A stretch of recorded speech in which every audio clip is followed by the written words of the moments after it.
kejahatan diizinkan Tuhan, tetapi Tuhan itu sudah memberikan sebuah yang namanya peringatan. Kamu mau tanggung resiko enggak? Kalau kamu mau tanggung resiko ya laksanakan. Sudah tahu resikonya. Jadi ketika orang itu berbuat jahat, dia tahu resikonya. Akhirnya pun orang ini pun kena resikonya. Ketika kita tidak melakukan itu, akhirnya pun juga kita tidak menerima yang namanya akibatnya. Jadi itu kan hubungan kesinambungan antara keharmonisan dari yang baik dan yang jahat tadi kembali lagi ke situ. Saderenge nglajengaken mirsani video sakjangkepipun, kula aturi kapurih nutul tombol subscribe supados boten ketinggalan video salajengipun. Kagem kemanfaatan video menika monggo dipun like, komen lan ugi share.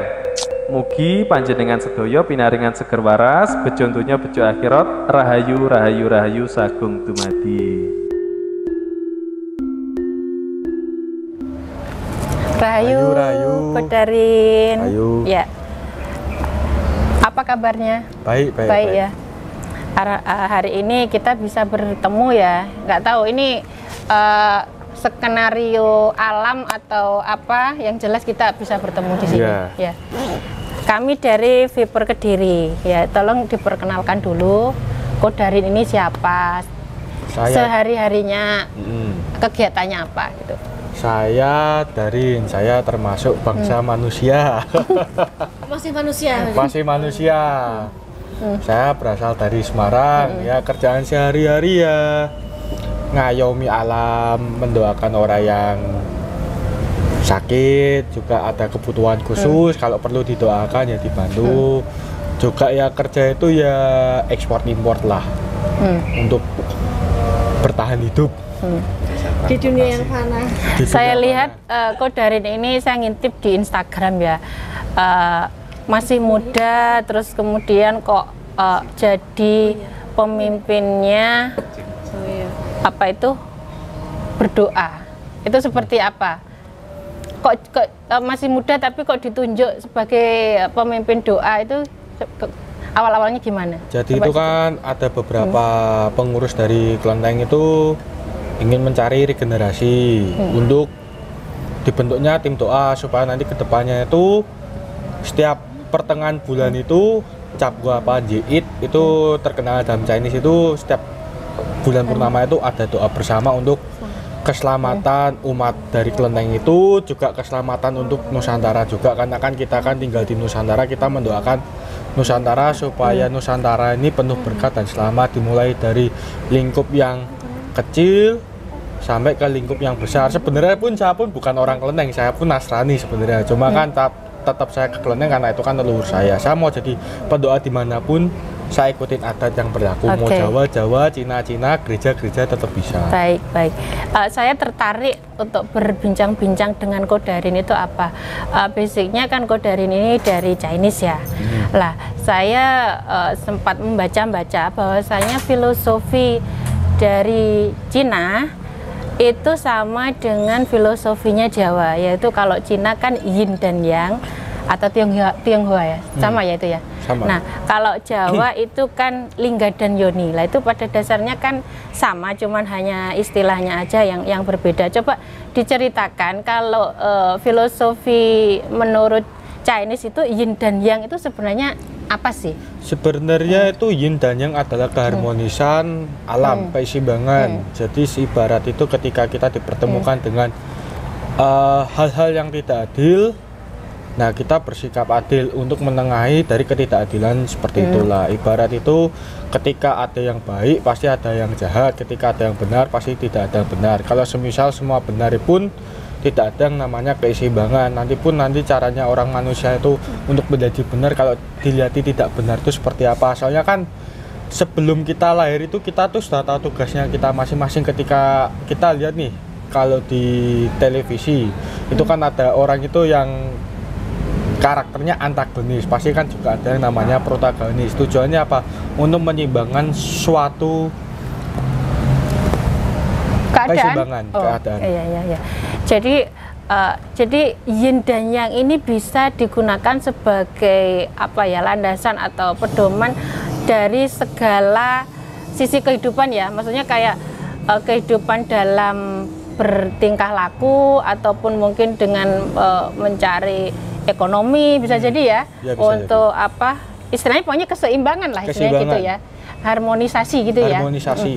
Terus untuk saya mau minta diberikan gambaran bahwasanya sekarang ini kan zamannya peradabannya juga sudah berbeda dari dulu, peradaban dulu ketika filosofi yin dan yang itu muncul gitu loh. Kalau yin dan yang diaplikasikan dalam kehidupan sekarang itu seperti apa? Mungkin Kodarin bisa menjelaskan. Kalau di zaman sekarang sih lebih tepatnya simpelnya aja, ketika kita lihat itu kasusnya korupsi lah. Nah, itu kan kita lihat, kita pasti jengkel.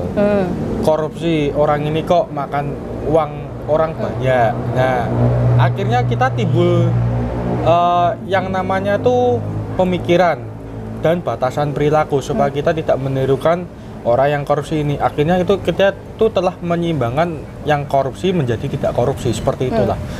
Pada dasarnya sih seperti itu kalau zaman sekarang. Ketika kita lihat itu orang tua kita kan semisal itu kan ada bapak, ada ibu. Ketika bapak itu mempunyai sikap ketegasan dan ibu melambangkan lemah lembut, itu kan juga yang namanya penyeimbang. Yang pasti kan tegas sama lemah lembut itu kan sebenarnya tidak bisa digabung, karena harusnya tegas sama tegas. Tegas sama lemah lembut kan dua karakter yang berbeda. Akhirnya menimbulkan suatu keseimbangan, jadilah yang namanya keluarga. Bapak ibu menjadi karakternya ke kamu gitu. Oke. Jadi intinya untuk pedoman berumah tangga pun juga bisa ya. Bisa. Untuk sosial seperti apa ini? Kalau untuk hubungan sosial kaitannya dengan filosofi yin dan yang itu kayak apa? Hubungan sesama manusia maksudnya? Kalau hubungan sosial ya, kita kan kalau lihat tetangga-tetangga kita tuh kadang gosip, kadang mencaci orang itu tidak enak. Kita lihat jeleknya dulu aja lah, menghina orang, terus pun juga iri dengan orang. Kok orang ini bisa kaya, kok orang ini kok bisa harmonis. Nah, itu kan ketimbulannya itu kan pertanyaan kan menjadikan iri hati. Nah, itu suatu penyeimbangan juga dalam sosial. Kalau menurut saya pun, ketika kita lihat orang-orang ini gosip, akhirnya pun kita pun jadi tidak ikut gosip. Tapi kan kita kan memberikan afirmasi supaya yuk jangan gosip, mari kita ikuti teladani orang ini supaya vibrasi alam ini menjadi positif. Afirmasi dalam sosial ini tuh menjadi positif semua gitu loh. Oke, tadi menyinggung tentang alam. Tentunya kalau tadi bisa dikaitkan dengan untuk pedoman untuk berumah tangga, kemudian untuk hubungan sosial. Tentunya yin dan yang bisa diaplikasikan juga di hubungan dengan alam. Seperti apa kalau hubungan dengan alam yang Kodarin selama ini lakukan? Kalau dengan alam ya, ketika orang itu kan ada penebangan pohon, itu kan kita kan menebang pohon, artinya itu bersikap itu yin, yang buruk. Tapi di balik itu kita juga menanam pohon yang baru, ya seperti itu kalau alam. Jadi itu adanya timbal balik. Ketika kita mau minta makan nih, kita makan sayur, ibarat itu sayur itu kan dari alam. Para petani-petani kan juga menanam sayur kan. Nah, itu adanya keseimbangan. Kita makan, petani yang nanam. Itu kan juga hubungan timbal balik dengan alam. Kita mengayomi alam, tapi kita juga diayomi alam dengan cara memakan sayur ini. Ketika juga kita memakan hewan, sapi, kambing, apa sebagainya lah, daging-dagingan, ikan gitu kan. Seperti itu. Oke. Itu kaitannya dengan alam. Mungkin yang terakhir dikaitkan dengan Sang Pencipta. Bagaimana pengaplikasian yin dan yang itu ketika kita berhubungan dengan sang yang kuasa, pengaplikasian dengan Sang Pencipta itu sebenarnya tuh kejahatan itu diizinkan Tuhan. Kejahatan diizinkan Tuhan ya? Ya, kejahatan diizinkan Tuhan, tetapi Tuhan tuh sudah memberikan sebuah yang namanya peringatan. Kamu mau tanggung resiko enggak? Kalau kamu mau tanggung resiko ya laksanakan. Sudah tahu resikonya. Jadi ketika orang itu berbuat jahat, dia tahu resikonya. Akhirnya pun orang ini pun kena resikonya. Ketika kita tidak melakukan itu, akhirnya pun juga kita tidak menerima yang namanya akibatnya. Jadi itu kan hubungan kesinambungan antara keharmonisan dari yang baik dan yang jahat tadi kembali lagi ke situ. Oke, begitu ya. Jadi intinya semuanya itu perlu keseimbangan gitu ya.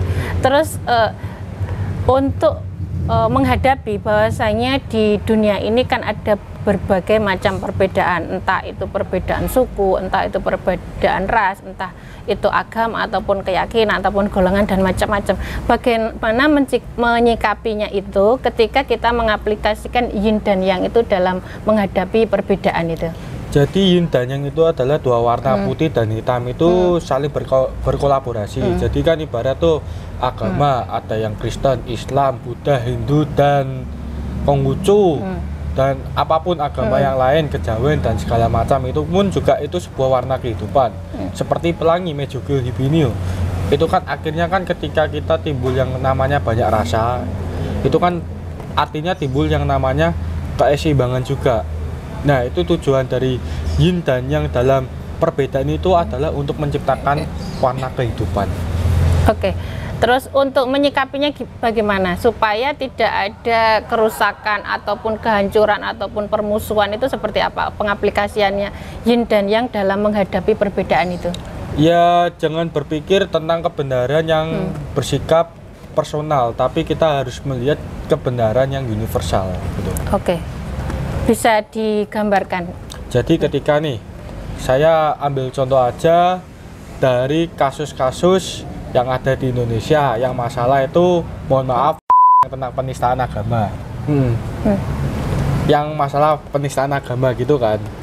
Jadinya itu kan ketika kita lihat, wah melintir gini segala macam, tapi kan kalau kita lihat sisi lainnya itu kan tujuan ini untuk menyelamatkan suatu kepentingan bersama, artinya menyelamatkan kepentingan anggaran negara supaya tidak dikocak-kacik oleh beberapa oknum yang ingin melakukan kegiatan korupsi atau kepentingan yang lainnya lah, seperti itulah.